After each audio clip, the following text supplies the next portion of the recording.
Now, 2 days after the government announced the reduction of fuel prices by 1 shilling and 95 cents, Jubilee Secretary General Jeremiah Kioni has faulted the move, terming it as a burden to the already struggling Kenyans. Kioni now says President William Ruto's government has failed to curb the high cost of living, further promising change come 2027. Samia Dika now reports Jubilee Party has announced its readiness to officially unveil former Interior CS Fred Matiang'I as its presidential flag bearer.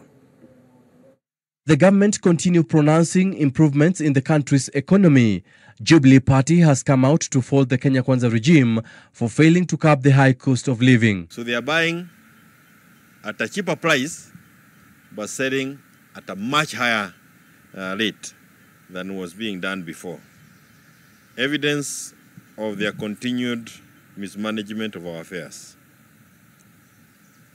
And we urge them to ensure that Kenyans also benefit from the low prices of the market at the global level. President William Ruto's directive to onboard all government services on e-Citizen having been a critical subject in the recent past, Kioni is now demanding for the names of individuals owning the contracted companies to collect money through e-Citizen. The intention of e-services before was to ensure that you get government services from one roof. They have completely changed that whole concept, and they now are seeing it as a cash cow to a point where it has become now a national security risk. Because we are now in the hands of private companies who are not ready to let go the cow they have been milking with others. As political temperatures continue rising, Jubilee has maintained its readiness to unveil its presidential candidate, who they say will give President William Ruto sleepless nights in the run-up to the 2027 general elections. We in Jubilee are ready to seize power. We were there before. Now we will have an activity in the coming days. And like we have said before, we have our presidential candidate.